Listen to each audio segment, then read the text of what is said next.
Okay guys, welcome to Module 1. In this module, our expert will cover running Facebook ad campaigns. So, get ready to take some notes and let's jump right in. All right, so when we first create our Facebook ad, we're going to be prompted to choose a marketing objective. Now, there's a whole bunch of objectives to choose from here. Facebook has made it really easy based on your campaign goals to pick one. Let's just go through a few of these. Brand awareness. This is more about getting your image, your identity out there to as many people as possible and making sure that they're aware, top of mind, that your brand exists. It's not particularly tangible results driven, okay? It's mostly to ensure that your name, your identity, is in the minds of people. Reach is very impression heavy, okay? It's all about showing the ad visually to as many people as possible, not necessarily about getting them to go somewhere and take a specific action. Now, these certainly have their place. They can be very useful if you're starting a company and you want to increase people's awareness of your brand. Most people are going to be doing Facebook ads in these two areas, though. Now, consideration includes, as an umbrella sort of, all of these different areas. Traffic, the basic meat and potatoes concept of sending people to a web property, if you will. Engagement has to do with getting people to actually like or comment or respond to your ad in some way, shape, or form, the actual post itself. App installs is self-explanatory. If you're doing an actual app, you want people to install it. Video views. Very self-explanatory here. However, it's important to point out, remember, these are just objectives. You're not necessarily choosing the type of ad. So you can have any of these ads be video ads, okay, but your goal is not necessarily to maximize video views in those. Whereas in this case, by choosing this one, you'd be telling Facebook that's your goal, is you want to go after as many people viewing your videos as possible. Lead generation, building your list, self-explanatory. Messages, really tapping into Facebook's Messenger ad abilities. Conversions is a very popular one. Okay, as you get a little bit more advanced, you're going to be installing tracking pixels on your web properties and actually optimizing your ads for conversions. Specifically, people taking the actions that you want them to take. Catalog sales is an interesting one, especially if you're in the e-commerce place. It'll automatically show items from your available collection of offerings to your potential customers. And then store traffic literally has to do with foot traffic, people actually coming to a physical brick and mortar location. Eventually, you're most likely going to be focusing on conversions. If you go down the path of Facebook ads. Let's start off, since we're just starting from scratch and we want to keep things relatively basic, let's just go with the meat and potatoes traffic objective. Now, the special ad category box that pops up right here, if you're doing anything related to credit, employment, or housing, there's special factors that need to be taken into consideration there. We're going to say no. In fact, we're going to say that we're doing a diabetes related product today, just for the sake of example. We're going to come down here. You can name your campaign. We'll just leave it as traffic. A/B split testing is a very cool, more recent feature. Back in the day, you used to have to run a whole bunch of different ads, ad groups and ad campaigns, and then you would have to do the math yourself, so to speak, comparing and contrasting the results of each of them. And now Facebook has built in A/B split testing abilities, which is very cool. And then campaign budget optimization is exactly what it sounds like. It's a little bit more of an advanced feature, which we're not going to touch right now. Let's head over to the next page. Now we can name our ad set here. We'll just leave it with the default naming convention here. There's a real science in terms of naming conventions when you're creating multiple ads or multiple ad sets within a campaign or multiple campaigns. Every company has their own sort of process for naming things so that it becomes more easy to analyze and manage their ads. For now, we'll just leave it with the default US 18 plus, which is based on the default demographic, which is United States and 18 plus. Dynamic creative is a very cool new concept. It has to do with actually personalizing ads for people who are seeing them based on who they are. Skipped one here, traffic. Of course, we're just going for website traffic. We're not looking to do any of the cooler advanced stuff with WhatsApp, Messenger, or sending people to a mobile app or something like that. Very cool stuff. We're going to stick with the bare bones, sending traffic to a website for now. Then we've got this one here. Another of the more newer features that Facebook has come out with, where you can actually create an offer that people can save and then get reminded about inside of their Facebook account later on. We'll leave that set to off as well. So now we're really getting into the core of the ad. We don't have any existing audiences, so we're going to create our own custom audience from scratch here. Location, self-explanatory. You can really get into the weeds and get all the way down to specific counties in the United States if you wanted to. You could create basically a certain mile radius around a specific pin on the map if you wanted to, if you really knew your audience that well. The demographic that we're going after with a diabetes product, however, just to stick with our example, it probably applies nationwide, so there's no reason to drill any deeper than that. Let's say that we had demographic information, though, about age. Let's say that based on our research, the people most likely to purchase a product in this category, people struggling with weight and diabetes and so on and so forth, are 30 plus. We would choose the age right here. Genders, if we wanted to focus one campaign on males and one campaign on females because of, let's say, the images that we'll be using in our ads or data that we saw that indicates that women are more likely to purchase this type of product, so on and so forth. All of this kind of depends on doing your audience research, doing your due diligence and all that before you start creating the ad. We'll go ahead and go with women just so we can see what the impact is on audience size. And then we'll move into detailed targeting. Now, this has to do with choosing specific interests, behaviors, demographics based on all the data that Facebook has curated on each of its users. It's kind of a scary amount of data, but it's very, very valuable to you as a marketer. You could browse based on broad topics regarding interests and demographics, education levels, data about parents, behaviors, purchasing behaviors, how much money people make, that kind of stuff. But in our case, let's go straight into looking for people who are interested in diabetes. There's a good chance if they've interacted with this type of content on Facebook before, they're going to be very interested in this topic.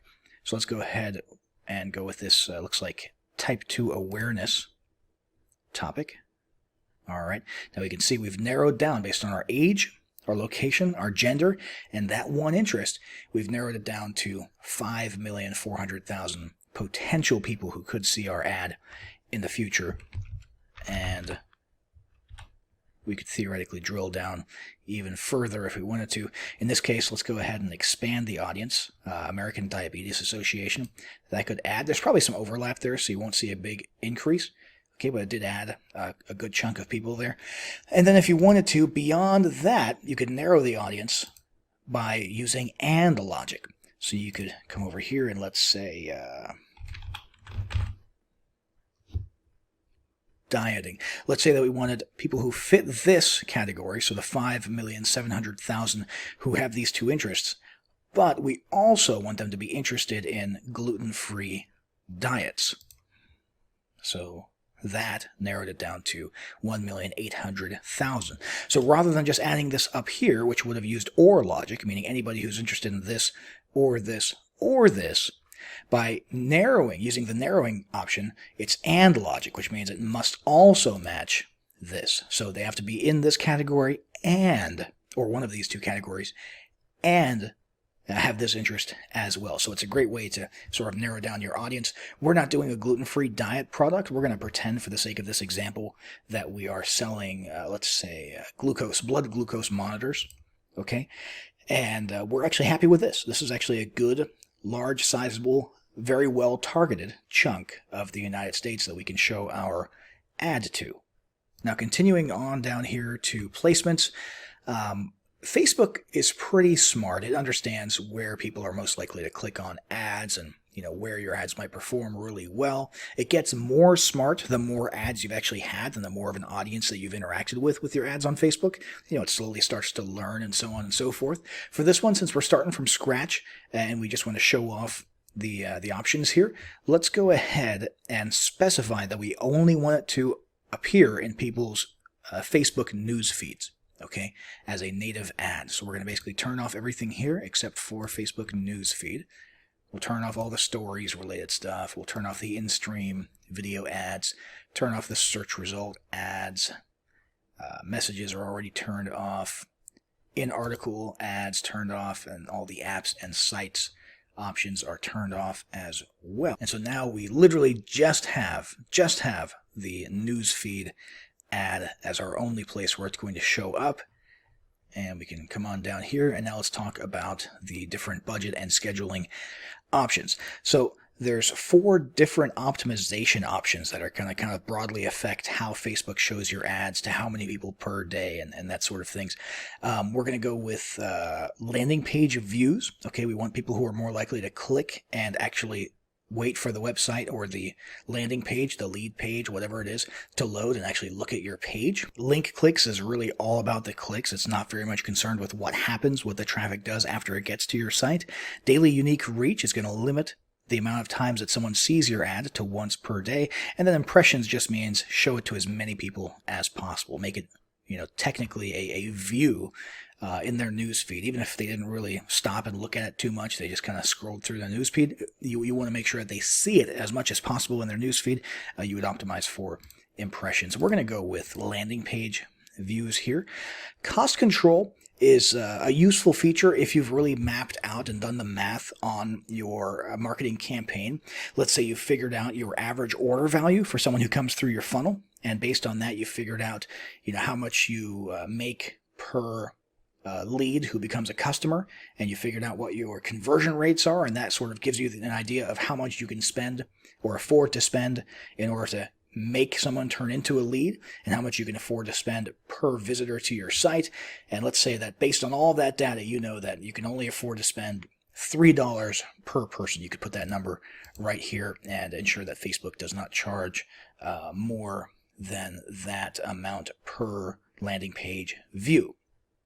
Budget and schedule here, there's a very important distinction to make, and that is that your daily budget doesn't literally mean that only $20 will be spent. Some days you might spend 30, some days you might spend 10. What it means is that over the course of the lifetime of the ad, the total amount spent during the lifetime of the ad will only equal an average of 20 per day when you average it out, okay? So the actual amount that you spend per day here might actually vary, and just be aware of that. And here it will actually tell you that per week it'll cap out at 140. So let's go ahead and click continue. Let's say we're happy with our targeting and the placement of our ad and all that good stuff. Let's hit continue. That'll actually bring us to the ad creative portion of this whole journey here. We're going to create an ad from scratch because it's our first time. And we've got 3 to choose from here because of the placement options that we chose. We chose newsfeed only, if you'll recall. And these are the 3 options that we've got, which include carousel, which is basically images or videos, multiple per ad that people can swipe or scroll through. We've got the collection one, which is a more advanced full screen mobile experience with a whole bunch of items that you can add to one ad. Then you've got the single image or single video, which is what we are going to be going with. And we can come over here to add media to choose that image. And the whole idea behind an image really is to stop the scroll. You're not really trying to put a whole bunch of information or text into the image. It's not like a newspaper ad or a banner ad in the strict sense or in the traditional sense. In fact, Facebook will actually penalize you for putting too much text into your ads. You really just want to use the ad image to get people to stop and notice the ad. Stop swiping while they're going through their news feed and so on and so forth.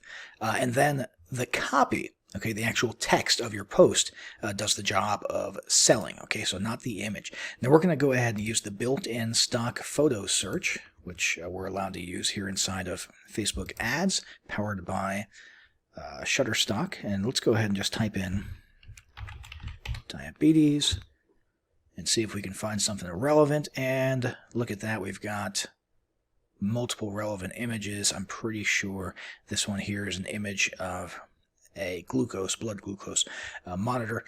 And so let's go ahead and say that that's what that is and choose that image there. And it'll show us a preview of what it looks like both on desktop and mobile newsfeed right here. And now we're really getting into the actual selling. Okay, so the primary text of the ad, the actual ad copy. We've got the description, which is optional, okay, a small amount of text which appears underneath the headline. So if we were to put that here,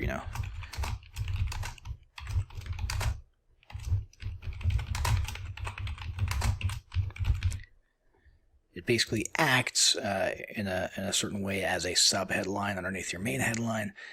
Your headline here could be new glucose monitor, and then you'd put all of your sales copy about your product right here. Hopefully you'll figure out what your sales copy is before you even start creating the ad. I'm just going to paste some generic text about what to look for in a blood glucose monitor here, and we'll pretend that that's legitimate ad copy for now. And then of course you've got the actual URL, so let's say https glucose diabetes.com, which don't go there, that might actually be a real site, so not an endorsement of that product if it does exist. And now let's check out our finalized preview images here. So this is what it looked like on the desktop news feed, which you've probably seen this type of thing 1,000 times. Looks like just a regular native post, but you've got the little sponsored thing there and the learn more buttons right here. And your call to action, by the way, can change. If you want to change it to apply now or book now or watch or contact us or something along those lines, sign up, subscribe, lots of options there. And we'll just leave it with the default learn more. And then you've got your tracking pixels that you want to associate this with. We're going to pretend that we're not using one yet, since we're starting out from scratch here, but ideally you would go into your Facebook ads manager and grab your tracking pixel and have that on all of your relevant pages so you can track basically the behavior and analyze what your traffic is doing once they click on this ad and go to your web properties. And that is pretty much it. Our ad is ready to go. So we've got the ad creative, the sales copy, we've got our placement selected, we've got the budgeting and all that good stuff, the targeting figured out. We're targeting a chunk of the U.S. population, focusing on females who have an interest in diabetes-related content and are, if I recall, it was age 30 plus. And we could hit confirm here, and our ad would go out there into people's news feeds and start bringing us some traffic. So that's it for Facebook ads. Let's move into the next module where we're going to be looking at search advertising.